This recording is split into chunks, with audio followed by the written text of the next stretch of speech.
Sponsored by Stand Up to All Hate.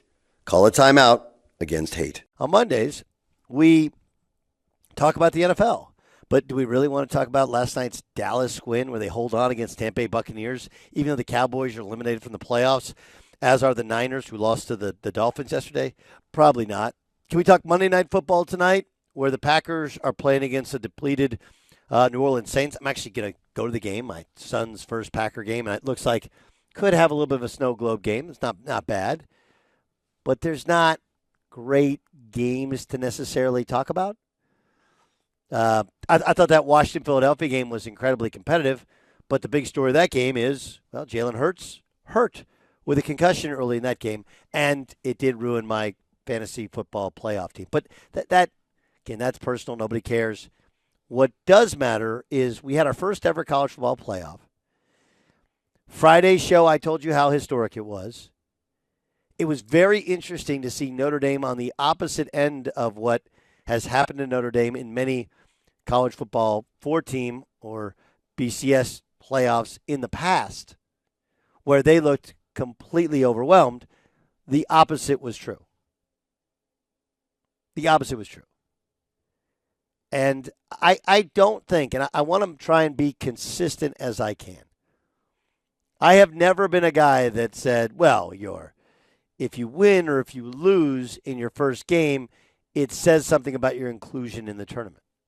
I remember during the COVID year, UCLA got, there's several times, UCLA got in the NCAA tournament by the skin of their chinny chin.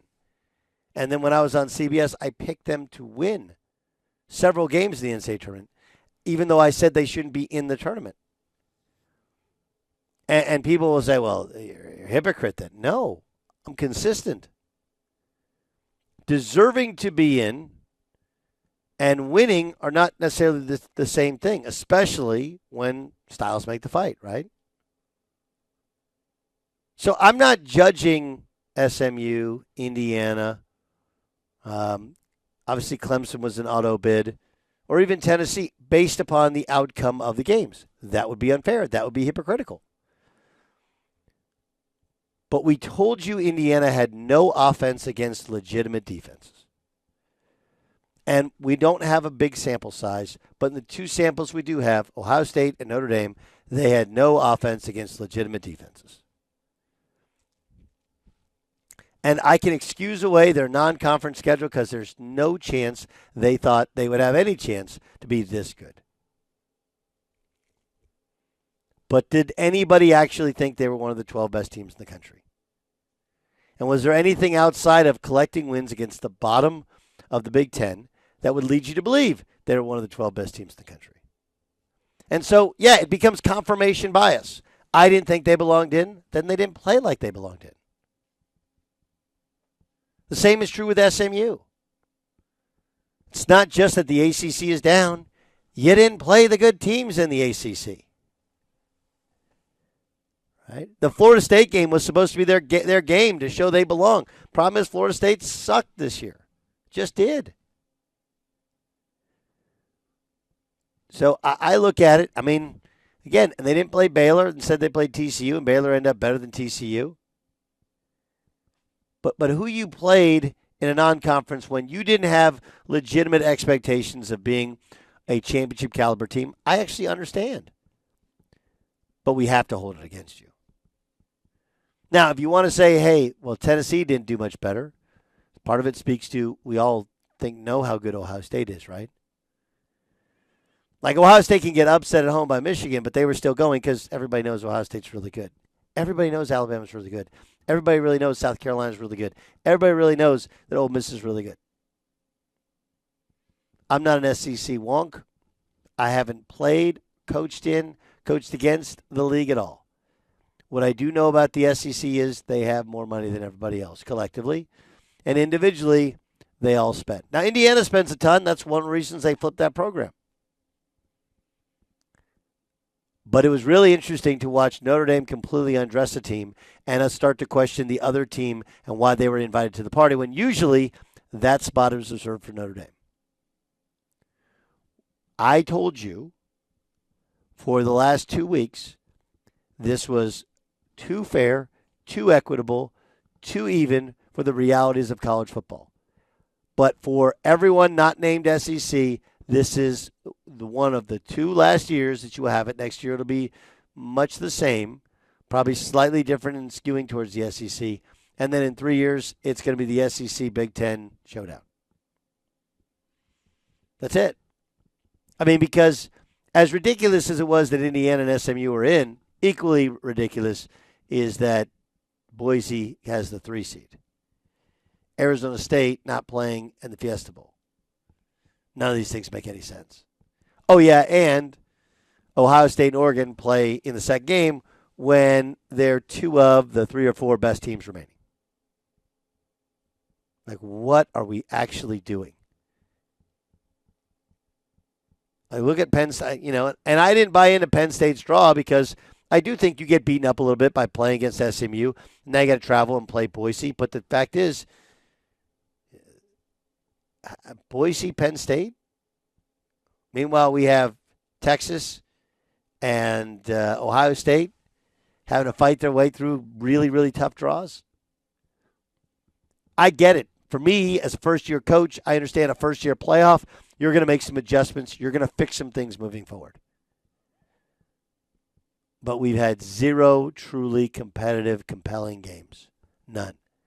Which has allowed all the internet trolling to kind of take over the narrative instead of talking about the actual games, talking about the actual players, talking about all actual matchups. Nobody cares because now we're just talking about what everybody's talking about. Jay Stu, do you mind if I get Kirk Herbstreit's back on something? So Saturday night, I was watching the end of Tennessee, Ohio State. And at the end of it, Herbie and Fowler started to go in on the fringe fans that are on social media. I love it. And on First Take. And obviously today, we'll play for you later, Shannon Sharp coming to First Take's defense and Stephen A. Smith's defense.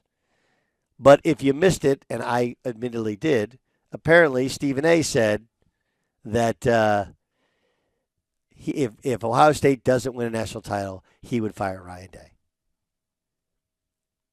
And I'm gonna say this in as peaceful way as possible. Because I know, I read the room. I understand that right now I'm not coaching a team that's record-wise particularly good. Nobody cares that we played an undefeated Drake team on Saturday without our lead scorer still and without our preseason freshman of the year in the league who's had 18 and 15 the other night. Okay, we're down a couple guys. And we're down 4 with 4.5 to go. Nobody cares. Right? I understand. I do know what I'm saying brings credibility in the world of media, brings credibility in the world of coaching. Stephen A. Smith should not comment on a coach's future in a sport that he doesn't cover, pay attention to, have any sort of deep, intricate knowledge of. He is nothing more, in this particular realm, he is nothing more than the worst kind of internet message board, Twitter sort of guy who knows enough and says it in a poetic way enough to sound artful and like he has a strong opinion, but it's not based upon any sort of relationship or understanding of the facts or the people involved, nor does he have any sort of insight whatsoever. It's when I go to a dinner party and I'm having drinks with my buddies and they start talking about taxes, or they start talking about funds, or they start talking about investments, they start talking about real estate. And I'm not talking about real estate like buying and selling houses. I know that stuff, like commercial real estate. And they start using terms that I don't know. You know what I don't do? I don't offer up opinions on things that I don't know anything about. Offering up the opinion that Ryan Day should be fired because they haven't beaten Michigan is just a fanboy opinion. Fanboy opinion. The same guy, by the way, who came out on social media and said that even though he voted Democratic, Now he wants to change his mind. Keep in mind, nothing has changed at all since he voted Democrat. Nothing. Zero. Or nothing that would make you like clutch your pearls or gasp at anything. Zero. He just wants to be aligned with whatever the most popular opinion is and sound controversial in doing it. Which is the same thing as the Ryan Day thing. It's just an artful way of being a front runner and making fun of those who aren't winning or have lost and wanting those people to be fired. So I'm not commenting on inner ESPN politics. I do think that if you have an opinion and somebody differs with that opinion, and I don't care if you work for the same company, work for a different company, you should be allowed to have that. And if you say, well, you're making it personal, you're damn right you are, because it's your personal opinion. If you say, and here's where there's always been a break at most media places that I've been at. When you have studio hosts, studio analysts, or studio big talkers that are opinionated, that want to hire and fire people, that company owns that. They just do. They own it. So I guarantee Kirk Herbstreit and Chris Fowler are walking around Columbus and like, hey, why you want Ryan Day fired? How'd you like that? How'd you like to you have to sit in on interviews with coaches the day before a game and get info. Meanwhile, they think your network trying to get them fired, despite the fact they've qualified for the first ever college football playoff. Again, what are we doing here? This all comes back to it's the first year of the college football playoff. We knew it wasn't going to be perfect. They probably screwed it up. It's fairly obvious. And maybe the best thing to ever happen to the SEC is what happened to the ACC, is what happened to the Big Ten this past. Sponsored by Stand Up to All Hate. Call a timeout against hate.